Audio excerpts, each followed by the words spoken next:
रामनगर में एक गरीब महिला रहती थी। उसे जीतू नाम का एक बच्चा था। बचपन में ही जीतू के पिता का देहांत होने के कारण वो महिला घरों में काम करते हुए बहुत मेहनत करके जीतू को पाली।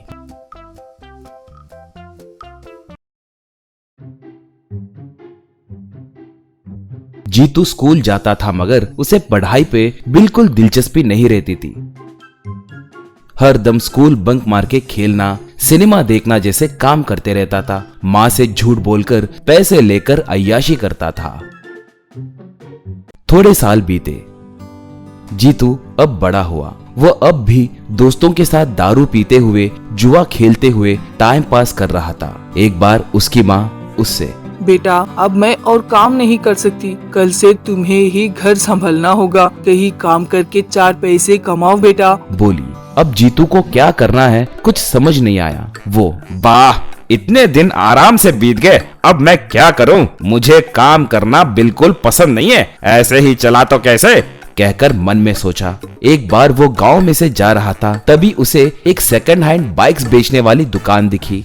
दुकान वाला एक आदमी से, भाई आपका बाइक 2013 मॉडल है, इसे इससे ज्यादा पैसे नहीं मिलेंगे, ये लो, और ऊपर से इसके डॉक्यूमेंट्स भी ठीक से नहीं है, मुझे फिर से डॉक्यूमेंट्स अरेंज करनी होगी, उसके लिए बहुत पैसे खर्च होंगे, कहा। उसे पैसे देते हुए देखकर जीतू, वाह, ये तो मस्त है, मैं भी बाइक चोरी करके बेचे तो कैसा रहेगा? एक बाइक चोरी किए तो बस है, 10 दिनों तक एंजॉय कर सकता हूँ, कहकर सोचा। ऐसे उसने एक जगह एक बाइक चोरी की। उसे लाकर उस दुकान वाले को दिखाया। वो आदमी तब, बाइक को दस्तावेजों के बिना खरीदना मुश्किल है भाई, देखे तो बहुत पुराना मॉडल लग रही है, 10,000 दूंगा, बस इससे ज्यादा नहीं दे सकता, कहकर पैसे दिया। जीतू उन पैसों को देखकर बहुत खुश हुआ। वाह, आधा घंटे के काम के लिए 10,000 रुपए, ये तो बिंदास काम है। अब से और बाइकें चुरानी है, एक एक बाइक को चुराए तो लोग सतर्क हो जाएंगे, इसलिए एक ही दिन में ज्यादा से ज्यादा बाइकों को चुराना होगा। लोगों को भनक लगने से पहले ही ये सब करना है, मगर उन्हें कहां पर छुपाऊं, सोचा। तभी उसे एक उपाय सूझा। वो एक सब्बल और कुड़ाल लेकर गांव के बाहर आया। वहां डंप यार्ड में खुदाई शुरू किया। ऐसे उसने वहां पर एक अंडरग्राउंड टनल को तैयार किया। उसके अंदर जाने के लिए जमीन के ऊपर एक दरवाजा रखकर उसे बंद करके किसी को शक ना होने के लिए दरवाजे को कचरे से ढक दिया और वो बाइक, स्कूटर और स्कूटियों को चुरा के लाकर उन्हें उस अंडरग्राउंड में छुपाना शुरू किया। एक एक करके उन्हें ले जाकर दुकान में बेचकर पैसे कमाने लगा और उन पैसों को उड़ाने लगा। उस गांव में आनंद नाम का एक एसआई था। उसे रवि नाम का एक बच्चा था। रवि बहुत शरारती था। अगर उसे गुस्सा आया तो घर में के चीजों को ले जाकर बाहर छुपाने की उसकी आदत थी। एक बार उसे बहुत गुस्सा आकर माँ के एक चप्पल को ले जाकर बाहर छिपा कर आया। माँ को चप्पल के लिए ढूंढते हुए देखकर रवि अंदर ही अंदर बहुत खुश होने लगा। जीतू के चोरियों के बारे में लोग आकर आनंद से शिकायत करने लगे। आनंद, मुझे आपकी परेशानी समझ आई है। एकदम से इतने सारे गाड़ियां कैसे गायब हो रहे हैं, मुझे भी कुछ समझ नहीं आ रहा है। ये सब एक आदमी ही कर रहा है या कोई गैंग इसमें शामिल है, ये भी समझ नहीं आ रहा है। हमें थोड़ा समय दीजिए प्लीज, यहाँ पर झगड़ा मत कीजिए, कहकर उन्हें समझाया।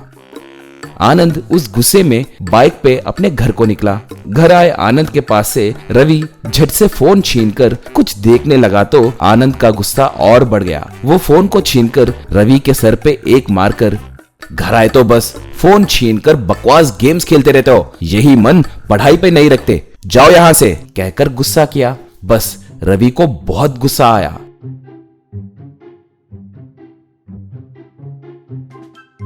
बाद में वो पिता के फोन को चुराकर उसे उसके बाइक में ही छिपाया।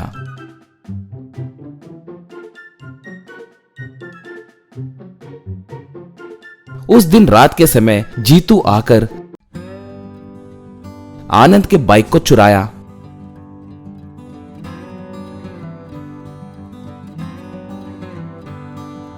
और उसे ले जाकर अंडरग्राउंड में छिपाया।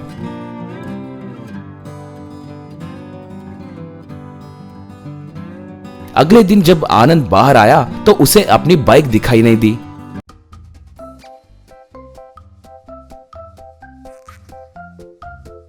फोन ढूंढने तो वो भी दिखाई नहीं दिया। अब आनंद को और गुस्सा आया। आनंद, रवि तुम्हारी शरारतें बढ़ गई है। शराफत से बाइक कहां पर छिपाए बोलो, नहीं तो हड्डी फसली तोड़ दूंगा, कहा रवि तब। नहीं पिताजी, मैंने बाइक को नहीं छिपाया, शायद किसी ने चुराया होगा, नहीं तो उनके चाबी घर में कैसे रहेंगे। आपको सताने के लिए सिर्फ फोन को चुराकर आपके बाइक में ही छिपाया, बस उतना ही, मगर मुझे बाइक के बारे में कुछ पता नहीं है पिताजी, कहा। तब आनंद को एक उपाय सूझा। वेरी गुड रवि, बहुत अच्छा काम किए, तुम घर में जाकर आईपैड लाओ, कहा। रवि आईपैड लाकर दिया तो आनंद उसकी मदद से अपने मोबाइल को ट्रैक किया। बाद में कांस्टेबल्स को लेकर उस नंबर को ट्रैक करते हुए डंप यार्ड के पास पहुंच गया। वहां कचरे को हटाकर देखा तो एक दरवाजा दिखाई दिया। ऐसे वो सब अंदर जाकर देखे तो बाइक स्कूटरों के साथ जीतू दिखाई दिया। पुलिस वाले जीतू को पकड़कर खूब मारकर जेल में डाले।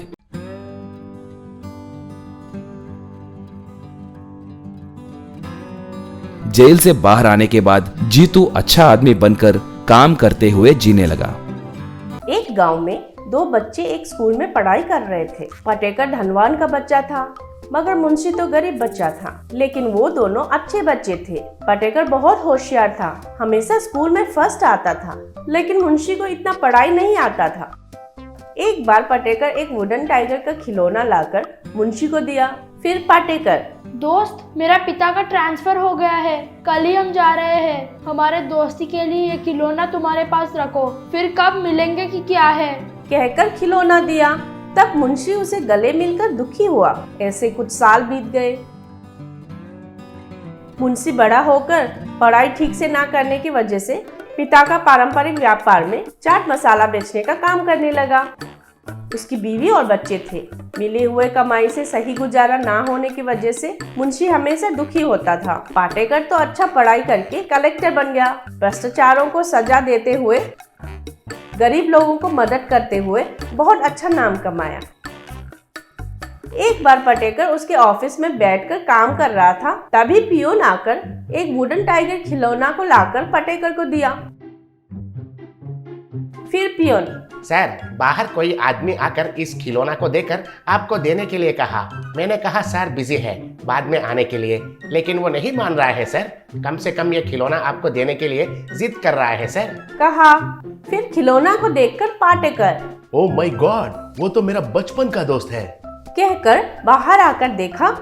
उधर बहुत लोग उनको मिलने के लिए आए थे। उनमें से मुंशी को पहचान कर पाटेकर, अरे मुंशी, कैसे हो यार, इतने साल हुए हैं तुम्हें देखकर, आओ अंदर आओ, कहकर उसे गले मिला।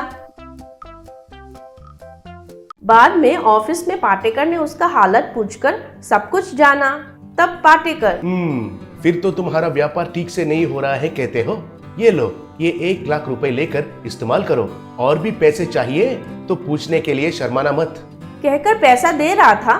तब मुंशी, दोस्त, मैं पैसों के लिए नहीं आया हूँ, तुमको देखने के लिए आया हूँ। मेरे मुसीबत तुमको बांटने के लिए कहा था, लेकिन पैसों की मदद के लिए तो नहीं, कुछ गलत मत समझो, कहा। तब पाटेकर, तुम्हारे बारे में और तुम्हारा आत्माभिमान के बारे में मुझे अच्छे से पता है रे, कहकर आंखें बंद करके थोड़ी देर सोचकर, एक काम करो, कल से तुम तुम्हारा चाट मसाला में बनाना स्टेम के टुकड़े मिलाकर बेचो, उसके वजह से मसाला का स्वाद तो खराब तो नहीं होगा, कहा। तब मुंशी, बनाना स्टेम्स मिलाना है, किस लिए? उनको मिलाएंगे तो स्वाद खराब तो नहीं होता है और भी अच्छा रहता है कहकर मैं सोच रहा हूँ, लेकिन क्यों मिलाना है उनको? पूछा। तब पाटेकर, वो सब तुम्हें जरूरी नहीं है, मैं जैसा कहता हूँ वैसे करो, तुम्हारा व्यापार अच्छा होगा, कहा। तब मुंशी, ठीक है पाटेकर, कहकर मान लिया। बाद में पाटेकर ने गांव में एक डॉक्टर को फोन किया। तब डॉक्टर, कलेक्टर साहब बोलिए सर, क्या काम है? पूछा। तब पाटेकर, आप मुझे एक मदद कर सकते हैं क्या डॉक्टर जी? कहा। तब डॉक्टर, बताइए सर, आपके जैसे अच्छा इंसान पूछा तो बिल्कुल नहीं कहूँगा।